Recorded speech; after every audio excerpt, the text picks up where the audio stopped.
Today I'm going to share with all of you these 6 small Android handheld devices that I have right here with me and give you my thoughts on them. I hope you enjoy it. Why did you include the Thor in this review of small horizontal screens? Well, just look at this. The Thor's dimensions are even shorter than the Ace's. It's actually, believe it or not, even shorter than the S Mini. In terms of its thickness, it is indeed a bit thicker. Let's examine it closely. Wouldn't you say it's significantly thicker than its lower screen section? Well, compared to the bottom part, the difference really isn't that significant, but when you add the joysticks, considering their height, they end up being pretty much the same, wouldn't you agree? They're pretty much the same. Now, this one here is rather unique, and we'll delve into it later. This APM unit is also quite special, wouldn't you say? It's the smallest one, so let me explain the order in which I acquired these devices. The very first one I bought was the Ace, right? By then it was already 2024. If we count by the Gregorian calendar, that's already 2 years ago, isn't it? Then the second one I bought was probably this RPS, but I sold my old gray and red RPS, and later bought this gray and multicolor one. Alright, first, let's examine what it looks like under normal shooting conditions.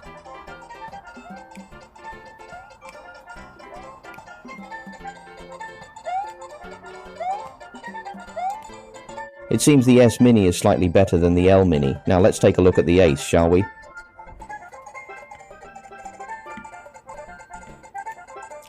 Don't you all feel like this is quite a bit smoother now? This is the RPS. This actually looks pretty decent, doesn't it? And this one here, you see, this is the APM-C.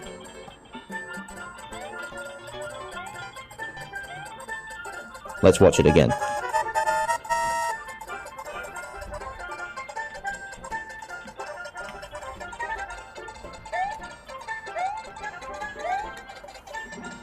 Without needing to use slow motion photography, you can still easily perceive the screen ghosting on both of these with the naked eye. So the question is, why did I choose this particular method? Because after all, when we play, we are using our naked eyes, aren't we? It's not as if we're setting up a high-speed camera to scrutinize every detail. Instead, let's use slow motion capture to really examine if there's any noticeable difference between them.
Alright, that brings us to the end of the video, and I'm sure you all have your own perspectives now.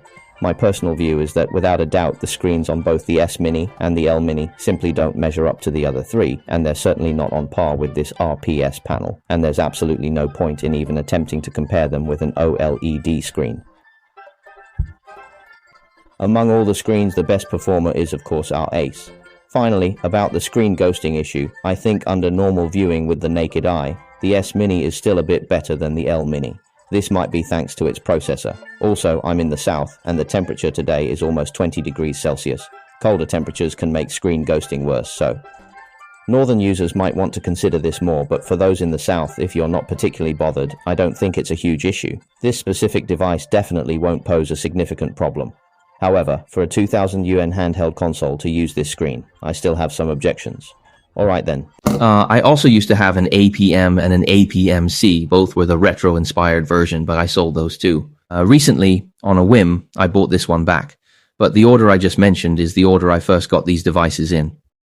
And then we have our Thor. Yes, that's the Thor. After that, this L Mini. And last but not least, the S Mini, which just arrived the day before yesterday. So let's take just 5 or 10 minutes to quickly discuss, how do we select among these machines? And why are we even talking about these particular machines anyway? Because look, these are the ones I've kept. I've probably bought, well, if not 100, then at least 50 devices. I'm talking about Android handhelds, of course. So these are the horizontal handheld gaming devices that I've kept. I'm either still actively using them or keeping them in my collection. That indicates these are, relatively speaking, my personal favorites, or perhaps those that are widely acknowledged and well regarded in the secondary market by our audience and users alike. These are indeed some truly appreciated devices.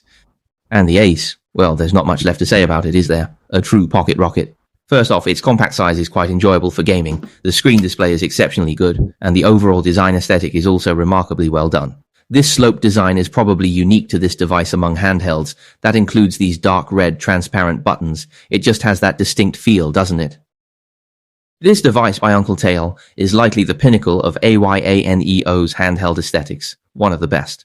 Let's not say the absolute peak, but one of them, right? Everyone loves it, including the screen size. Screen size, I think, is subjective. Some say this 3:2 screen plays everything. Others say it plays nothing perfectly, right? I believe that for a player who isn't looking for high intensity, this is absolutely a well-rounded, all-in-one device. It's a truly excellent machine. Currently, the entry-level version of this on Xiaoyu is priced at about 1,800 yuan, more or less. But it's still quite difficult to say for sure, because many people might have held on to theirs. Finding one in good condition could mean it's being sold by a reseller, so it might not be easy to snag a bargain, as there are still very few available, you see. So I believe if your budget is approximately 2,000 yuan and you desire broad platform compatibility, including PS2, along with the ability to render at high resolutions, even if your primary interest lies in playing GBA games, but you have extensive demands for filters and overlays requiring significant layering, then this device is certainly a viable option. Then you'd raise the price to over 1,000, right? So for around 1,000, 1,500 or 2,000, you can select a high-performance Android handheld like this one. It also allows you to play, to experience other Android games, and you can even use it to play some very simple PC games. I just forgot the name of that software. Oh, my bad, I completely forgot. It also emulates some Nintendo games, but you'd obviously play those on the actual Nintendo console, right? This is just for a fresh taste, an experience. If that's what you're after, then this is your one and only choice. And its direct competitor then is the S Mini, isn't it? The S Mini. Well, I think there are only two reasons to choose between the S Mini and the Ace, because their prices are similar, right? Low end is about 1,800, mid-range 2,200. Alright, there are only two choices. First, which one do you prefer in terms of appearance? Whichever one you find more visually appealing, that's the one you should choose. If you're really into aesthetic appeal, but if you play a lot, I think the feel of both devices is pretty similar. The feel is similar. If you play a lot, you'd pay more attention to the screen size. So, a 4:3 aspect ratio screen, whether you're using it for PlayStation 2 games or delving into some classic retro games. For instance, let's just fire up an example here to take a look. How about we start with a Game Boy Color game to illustrate?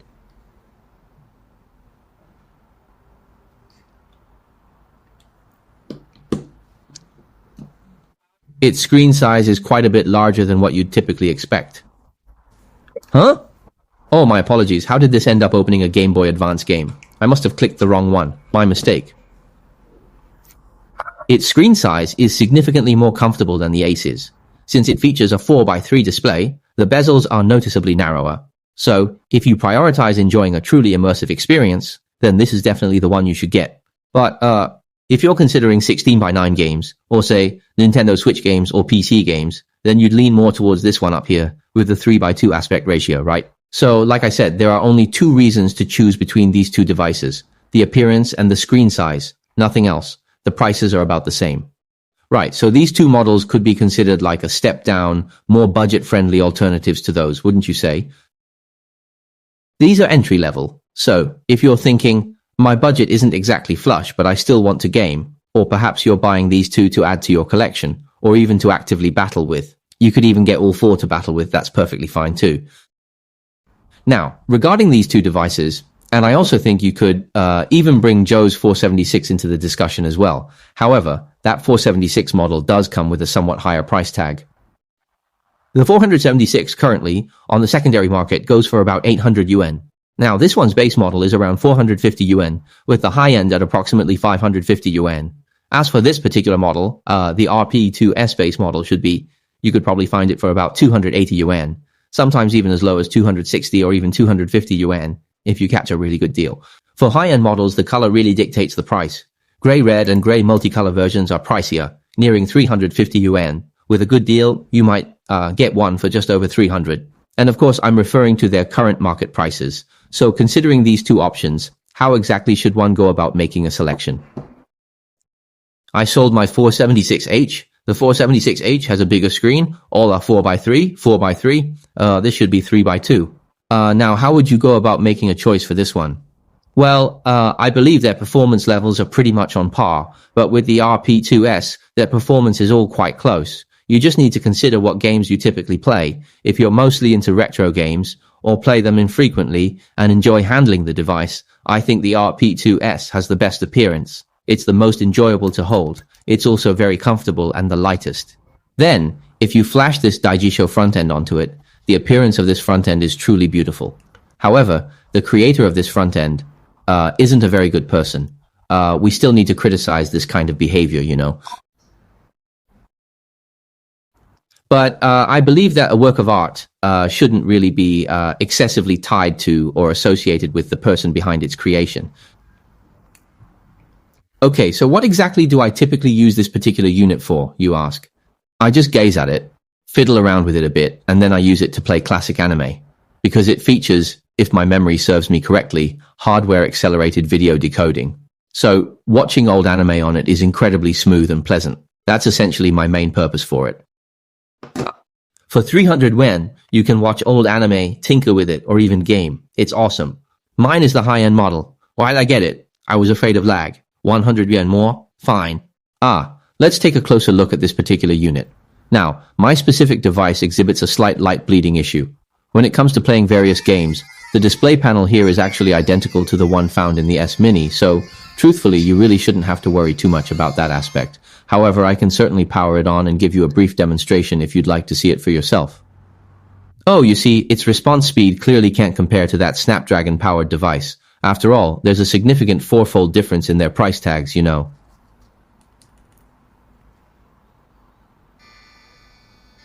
Alright, this is a screenshot from Pokemon Crystal. The filter effects it uses aren't even as good as the S Minis, as it still demands a more powerful driver to actually run it. And finally, we have this APM, the APM, it's the last one we'll be discussing today. Now, this particular device, in my opinion, is truly only suitable for playing Game Boy Advance games. Its dimensions are quite fitting for that purpose. But beyond that, what exactly is its main use case? I believe this particular unit is quite collectible. As I've mentioned before, Anbernic's finest designs, in my opinion, include the Ace and the joystick-free APM-C. However, its current price is astronomically high. I'm genuinely hesitant to acquire one. My very first purchase of this unit was merely 1,000 yuan, which I then sold for 1,500. Now, they're asking me to pay over 1,500 yuan to buy it back. Honestly, I'm quite reluctant to do that. I got this one, a high-end red model, for 1,000 yuan. It's also a limited edition color. I mean, I don't really care that much about the joystick difference. I'm not willing to fork over an extra 500 yuan, especially since there's a good chance I might just end up selling this one later on anyway. So, what's the purpose of holding this one in your hand, you ask? I'd say it's perfect for your office or perhaps at home by your bedside. You can occasionally pick it up to appreciate its unique design and enjoy some light, casual Game Boy Advance titles like WarioWare, wouldn't you agree? Or Bomberman. Just to jump in for a couple of quick rounds. But for those more extensive, long-term games, I really don't think it's very suitable. Alright, so finally, let's talk about how exactly you go about picking the right machine among these options, huh? Let's pretend we have a 476 here. We'll just use this as a stand-in. Let's assume there's a 476 here.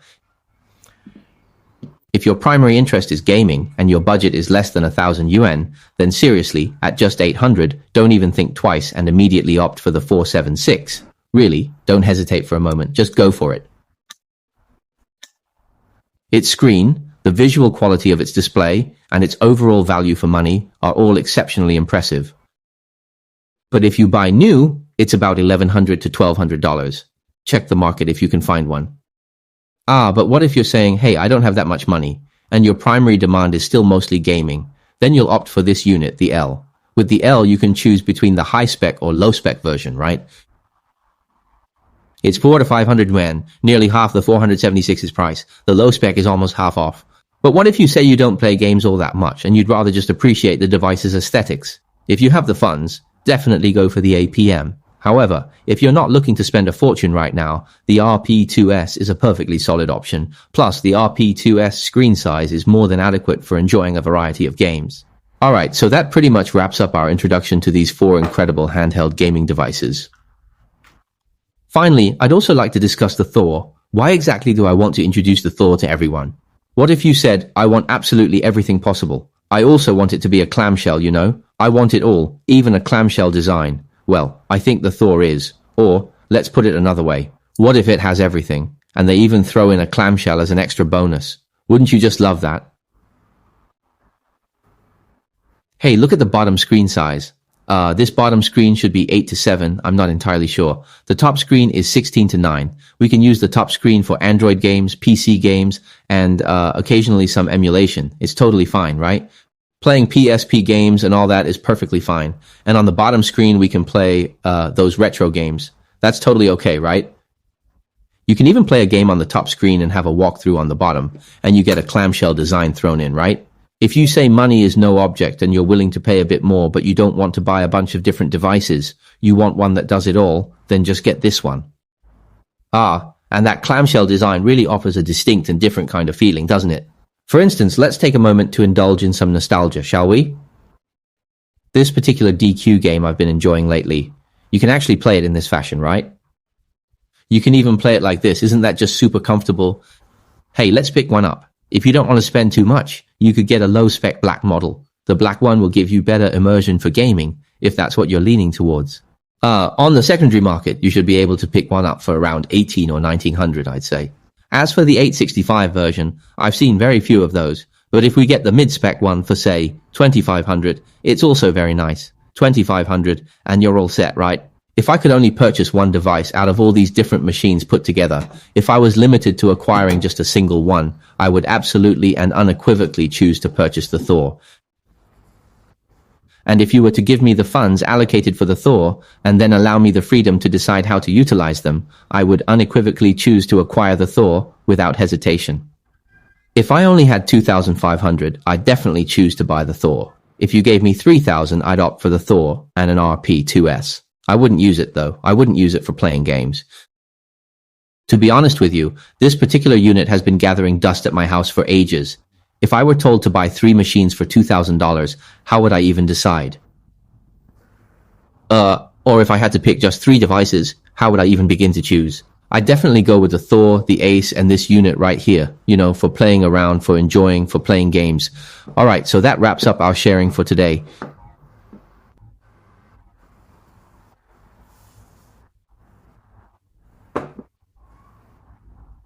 If you have any questions at all, please feel free to drop them in the comment section for me, alright?